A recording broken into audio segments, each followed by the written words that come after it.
నేను మొన్నే చెప్పాను కదా, బీసీలకి భారీ ఎత్తున జగన్మోహన్ రెడ్డి ఇస్తున్నాడు ఎమ్మెల్యేలు కానివి. కాబట్టి ఇప్పుడు తెలుగుదేశం పార్టీ, అసలు బీసీల పార్టీ అని చెప్పుకునేటువంటి తెలుగుదేశానికి పెద్ద సమస్య వస్తుంది. వాళ్ళు కూడా ఇవ్వక తప్పదు. ఈవెన్ ఎంపీలు కూడా 10-11 దాకా జగన్ ఇస్తాడంటున్నారు. కాబట్టి అదో పెద్ద సమస్య అవుతుందని ఇప్పుడు ఈనాడు రాసిందంటే తాజాపుగా తెలుగుదేశానికి గెజిట్ లాంటిదే. కాబట్టి వాళ్ళు రాసుకొస్తున్నటువంటి లోక్సభ ఎన్నికల్లో ఈసారి వెనుకబడిన వర్గాలకు ఎక్కువ ప్రాధాన్యం ఇచ్చే యోచనలో తెలుగుదేశం పార్టీ ఉంది. చిరకాలంగా తమకు వెనుదన్నుగా ఉన్న బీసీలకు వీలైనన్ని ఎక్కువ స్థానాలు కేటాయించేలా పార్టీ కసరత్తు చేస్తుంది. ముఖ్యంగా రాయలసీమ జిల్లాలో ఈసారి ఎక్కువ టికెట్లు బీసీలకు ఇచ్చే యోచనలో ఉంది. లోక్సభ అభ్యర్థులపై తెలుగుదేశం పార్టీ అధినేత చంద్రబాబు దాదాపుగా ఒక స్పష్టతకు వచ్చినట్టు పార్టీ వర్గాలు చెప్తున్నాయి. ఒకరిద్దరు సిట్టింగ్ ఎంపీలు మార్చడం లాంటి ప్రయోగాలు చేసే అవకాశం ఉంది. జనసేనతో పొత్తులో భాగంగా ఆ పార్టీకి కేటాయించే లోక్సభ స్థానాలు ఇతర సమీకరణాలు దృష్టిలో ఉంచుకుని లోక్సభ స్థానాలకు అభ్యర్థుల ఎంపికపై చంద్రబాబు కసరత్తు ముమ్మరం చేశారు. జనసేనకు కేటాయించే లోక్సభ స్థానాలు కోస్తా జిల్లాల్లోనే ఉండబోతున్నాయి. తెలుగుదేశం పార్టీ కొన్ని స్థానాలకు ఎవరు ఊహించిన అభ్యర్థులను ఎంపిక చేసే అవకాశం ఉంది. విజయవాడ లోక్సభలో ప్రస్తుత ఎంపీ కేశినేని శ్రీనివాస్ నానికి బదులు ఆయన సోదరుడు శివనాథ్ చిన్నీకి ఇస్తున్నట్టు ఇప్పటికే సంకేతాలు పంపింది. ఎన్టీఆర్ జిల్లా తిరువూరులో ఈ నెల 7 నిర్వహించే చంద్రబాబు సభను ఏర్పాటు చేసే క్రమంలో నాని చిన్ని వర్గాల మధ్య బుధవారం ఘర్షణ జరిగింది. ఎన్నికల తరుణంలో ఇది పార్టీకి మంచిది కాదన్న ఉద్దేశంతో వాటికి తెరదించేందుకు విజయవాడ లోక్సభ టికెట్పై అధిష్టానం పరోక్షంగానే స్పష్టత ఇచ్చినట్టు తెలుస్తోంది. అధికారికంగా ప్రకటించకపోయినా విజయవాడ లోక్సభ అభ్యర్థిగా కేశినేని చిన్నికి దాదాపు ఖరారు చేసినట్టే. నాని చాలా కాలంగా పార్టీ కార్యక్రమాలకు దూరంగా ఉంటున్నారు. ఒంగోలు రాజమహేంద్రవరం మహానాడు సభలకు ఆయన హాజరు కాలేదు. లోకేష్ యోగళం పాదయాత్రకు దూరంగా ఉన్నారు.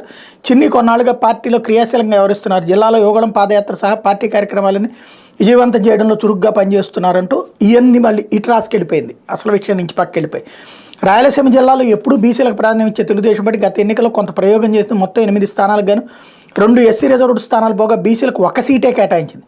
వచ్చే ఎన్నికల్లో మళ్ళీ బీసీలకే ఎక్కువ సీట్లు కేటాయించాలని భావిస్తోంది. ఏ స్థానాలు కేటాయిస్తారన్న విషయంలో నెలాఖరుకు ఒక స్పష్టత ఇచ్చే అవకాశం ఉంది. అలాగే మరిన్ని కొత్త మొక్కలు వచ్చే లోక్సభ ఎన్నికల్లో తెలుగుదేశం పార్టీ మరిన్ని కొత్త మొక్కలను తెరపైకి తెచ్చే అవకాశం ఉంది. ఉత్తరాంధ్రలో శ్రీకాకుళం నుంచి ప్రస్తుత ఎంపీ రామ్మోహన్ నాయుడు పోటీ చేసే అవకాశం ఉండగా విజయనగరంలో సీనియర్ నేత అశోక్ గజపతిరాజు పోటీ చేయనంటే అక్కడ కూడా బీసీని రంగంలోకి దించే అంశాన్ని అధిష్టానం పరిశీలిస్తోంది. అనకాపల్లి నుంచి కాపు సామాజిక వర్గానికి చెందిన నాయకుడికి టికెట్ దక్కచ్చు. ఉమ్మడి ఉభయ గోదావరి జిల్లాలోని బీసీలకు ఒక టికెట్ కేటాయించే అవకాశం ఉంది. గుంటూరు నరసరావుపేట స్థానాల్లో ఎవరూ ఊహించిన అభ్యర్థులు రాబోతున్నారు. నెల్లూరు ఒంగోలు లోక్సభ స్థానాల్లో ఆర్థికంగా బలమైన అభ్యర్థులు రంగంలోకి దిగనున్నారు. మరో వారం 10 రోజులు అన్నీ ఖరారయ్యే అవకాశం ఉంది. ఇక్కడ చూడండి, అంటే ఎంత జాగ్రత్తగా తెలుగుదేశాన్ని కవర్ చేసుకొస్తారంటే బీసీలకి ఆల్రెడీ వైసీపీ ఇస్తోంది కాబట్టి ఇప్పుడు ఇస్తున్నారు. అది కూడా రాయలసీమలో క్రిందటిసారి కమ్మ సామాజిక వర్గానికి ఎక్కువ ఇచ్చింది కాబట్టినే దెబ్బతింది. అక్కడ జగన్ ఇప్పుడు బీసీలకు ఇస్తున్నాడు కాబట్టి వీళ్ళు కూడా బీసీలకు ఇస్తున్నారు. అది డైవర్ట్ చేస్తూ తమకి వెన్నుదన్నుగా నిలిచినటువంటి బీసీలకు అద్భుత అవకాశాలు ఇవ్వాలని నిర్ణయించుకుందంట. ఇన్నేళ్ల తర్వాత, 40 ఏళ్ల తర్వాత.